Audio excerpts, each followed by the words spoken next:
გურამ დოჩენაშვილს აქვს ერთი პატარა მოთხრობა, რომელსაც ქვია მუსიკოსი. ახლა მე მოკლედ მოვყვები სიუჟეტს, რომ მე გავაგრძელო საინტერესო ისტორია. ესე იგი, ეს სიუჟეტი ასეთია. მეგობარი უყვება ავტორს, ანუ მთხრობელს გურამ დოჩენაშვილს, ესე იგი, უყვება მისი ეზოს ისტორიას, თუ შეიძლება ითქვას. ეს არის როგორც ჩანს მოთხრობაში იტალიური ეზო ეგრეთ წოდებული, სადაც ძალიან ბევრი ოჯახები ცხოვრობენ. აი ამ ეზოში ერთ-ერთ ბინაში ცხოვრობდა ცალხელა კაცი, რომელიც დღენიადა, თუ შეიძლება ითქვას, პატარა ტუჩის გარმონზე უკრავდა ხოლმე. როგორც მეზობლები ამბობდნენ, შეწუხებული ყავდა და ცოტა ირონიულად და დამცინავად ეძახდნენ მუსიკოსს. ამავე ეზოში ცხოვრობდა მევიოლინე, ვიოლინოზე დამკვირველი, რომელიც გაცილებით მეც უკრავდა ხოლმე, ესე იგი, მაგრამ იმას არ ემდუროდნენ, ასე ვთქვათ, უფრო თვლიდნენ, რომ ეს პრესტიჟული ინსტრუმენტი იყო და რომ პატივს სცემდნენ, ასე ვთქვათ. აი ეს მევიოლინე, როდესაც დაიწყებდა ხოლმე დაკვრას, ტუჩის გარმონი, ესე იგი, ჩერდებოდა, მაშინვე გაჩერდებოდა ხოლმე, ესე იგი. ხო, და ის დიდხანს მეცადინეობდა, როგორც კი დაამთავრებდა მევიოლინე თავის მეცადინეობას, გამებს, სავარჯიშოებს და ნაწარმოებებს, ერთი 10 წუთის შემდეგ ჩუმად დაიწყებდა ისევ ტუჩის გარმონზე დაკვრას ჩვენი მუსიკოსი. ხო და აი ჩვენი ერთ დღესაც ერთი თვრალი მეზობელი შემოვიდა ეზოში, როდესაც ეს ცალხელა უკრავდა თავის ტუჩის გარმონზე და პანჯარაღია იყო და აქედან ქვევიდან შეუყვირა, შენეი მუსიკოსო. იმან გადმოიხედა, ესე იგი, რა გნებავთო უთხრა და რა არისო, წაიღე ყურებიო შენი დაკვრითო, შენი წრუპუნითო. ამ წრუპუნით, ესე იგი, ასე ამბობდნენ მეზობლები, რომ აწრუპუნებსო, ესე იგი. ხო და ის გაჩერდა, ესე იგი, და ამან გააღრძელა მეზობლიდან, ესე იგი, კიდე კარგი ორი ხელი არ აქვს, ორ გარმონზე დაუკრავდიო. იმან იქიდან ხუმრობით უთხრა, მე ორი გარმონი ცალხელში შემიძლია დავიჭირო ორი გარმონი. ესე იგი, შენ ორი ხელი რო ქონოდა, 4 გარმონზე დაუკრავდიო და თან თავს იწონებდა თავისი იმით. და ამან არაფერი არ უთხრა, შებრუნდა და ეს ცალხელა მუსიკოსი შებრუნდა და ეხლა ეს ხვება, ვინ ხვება, ესე იგი, ძალიან დიდხანს აღარ იცოდა მისი დაკვრის ხმაო.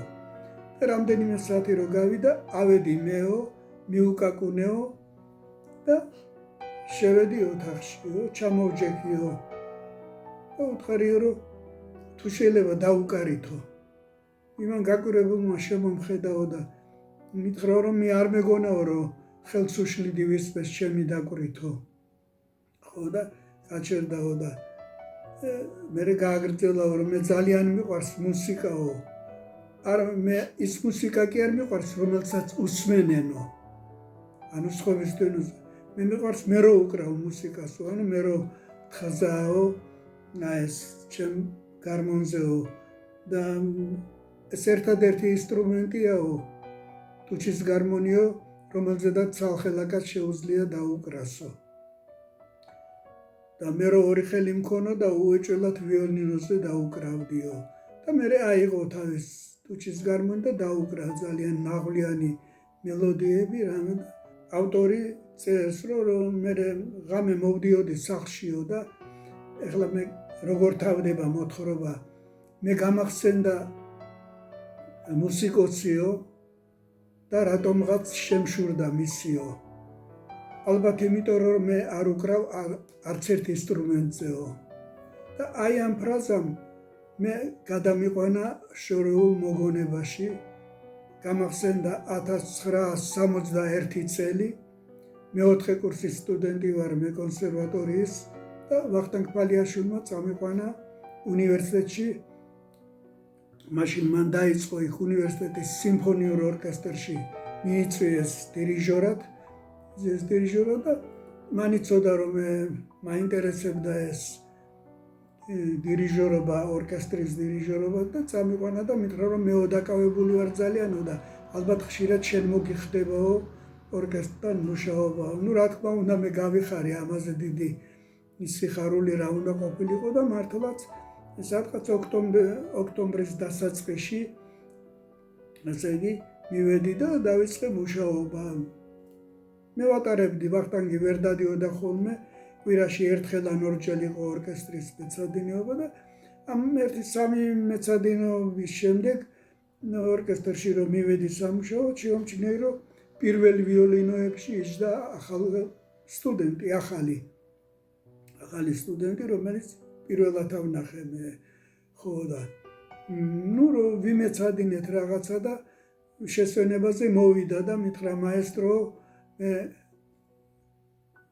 არ ვიყავი აქაო და მე ვუთხარი პირველად ახარ მეთქი ესე იგი და არაო მე პირველი კურსიდან უკრავო მეოთხე კურსზე იყო ის მაშინ როგორც მითხრა ხო პირველი კურსიდან უკრავო მე უბრალოდ ეს ერთი თვეო წასული ვიყავიო არქეოლოგიურ ექსპედიციაშიო ვინ ახარ მითხრა მე ვარო გურამ დოჩანაშვილიო ისტორიის ფაკულტეტზე ვსწავლობო და ეს ხანდახან მიხდებაო არქეოლოგიურ ექსპედიციაშიო და წასული ვიყავი და იმიტომ გავაცდინეო რამდენიმე გაკვეთილიო. რა თქმა უნდა ამის შემდეგ დაიწყო ჩვენი ასე ვთქვათ ურთიერთობა და 2 წელი ესე იგი მე ორკესტრში მუშაობდი ის უკრავდა პირველ ვიოლინოებში სხვათა შორის მე გამოვკითხე რა თქმა უნდა მე ბავშვობიდან ვიოლინოზე შემიყვანესო მე მუსიკალური ტექნიკუმი დავამთავრე ვიოლინოზეო და მე ეხლა ვსწავლობ მეოთხე კურსზე ვარ ისტორიულ ფაკულტეტზეო და ეს 2 წელი ერთად გავატარეთ ისეთი თბილი ურთიერთობა გქონდა საუბრობდით ხოლმე ძალიან საინტერესო პიროვნება იყო და როგორც გავიგე მაშინვე პატარ-პატარა მოთხრობებს წერდა და იქ სტუდენტები ამბობდნენ კურსელები რომ ჩვენ ვაკითხებსო პირველ იმეებსო. ეხლა რატო გავიხსენე ესა? აი ეს მოთხრობა მუსიკოს რო ამთავრებს რომ მეო არც ერთ ინსტრუმენტზე არ უკრავო, ის თლად სწორი არ იყო ესე იგი, ის უკრავდა მშვენივრად სხვათა შორის ვიოლინოზე და წარმატებით მუშაობდა. ამის შემდეგ დავამთავრე მე და ჩვენი გზები დაშორდა რა თქმა უნდა, მაგრამ როგორც მე რა თქმა უნდა თვალს ვადევნებდი მის მოღვაწეობას და მის შემოქმედებას და ისიც თურმე ადევნებდა თვალს მე რას ვაკეთებდი მუსიკალურ სფეროში და აი 2000 წელს შემთხვევით უკვე დიდი პაუზის შემდეგ 40 წელზე მეტი გავიდა საპატრიარქოში ვიყავით პატრიარქთან ესე იგი უწმინდესთან და მივედი საპატრიარქოში და დავინახე გურამის ძის იქა. რა თქმა უნდა დამინახა იმანაც გავიხსენეთ, გადამეხვია, გადავკოცნეთ ერთმანეთი როგორ ახარ გავიხსენეთ ეს ჩვენი უნივერსიტეტის წლები. სხვათა შორის იქ ვინც სხვებიც იყვნენ იმათ ვერ გაიგეს ესე იგი ჩვენ ახლა საიდან ეს ურთიერთობა საიდან იყო რაღაც და მე მოვკვდით რომ ჩვენ აი უნივერსიტეტში ახალგაზრდობაში მუშაობდით. აი ამ მოთხრობამ მე გამახსენა კიდევ მას ყავდა ძმაკაცი ერთი რომელიც უნივერსიტეტის წრეში ტრიალებდა ხშირად გვესწრებოდა ხოლმე რეპეტიციებზე ასან ნადირაძე. ისტორიკოსი იყო ისიც ჩვენი თაობისა იყო, ცალხელა იყო.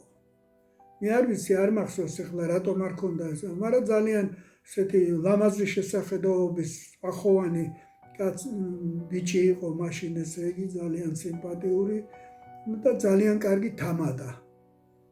რაც მახსოვს რომ ლაპარაკობდნენ და სხვათა შორის კარგი მოკრივეც ყოფილა, ცალხელა იყო, მაგრამ ძალიან ფიზიკურად ძლიერი იყო.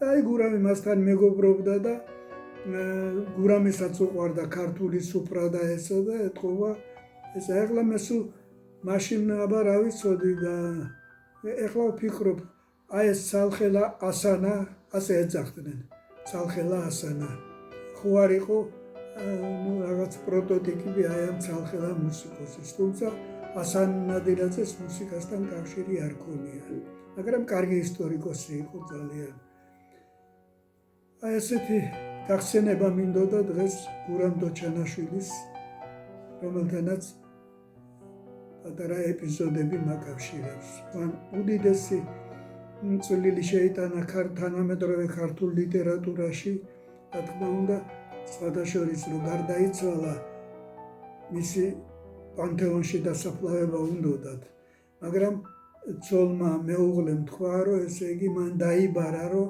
დამასაფლავეთ ჩემ შვილთან ირაკლისთანო მისი ვაჟიშვილი ირაკლი 22 წლის ასაკში გარდაიცვალა 1990 წელს აივნიდან გადმოვარდა ესე იგი შემთხვევით ტრაგედია მოხდა და გურამის დაუბარებია რომ მის გვერდით საბურთალოს სასაფლაოზე დაესაფლავებინათ და მართლაც იქ განისვენებენ მამა და შვილი ღმერთმა ნათელში ამყოფოს გურამ დოჩანაშვილი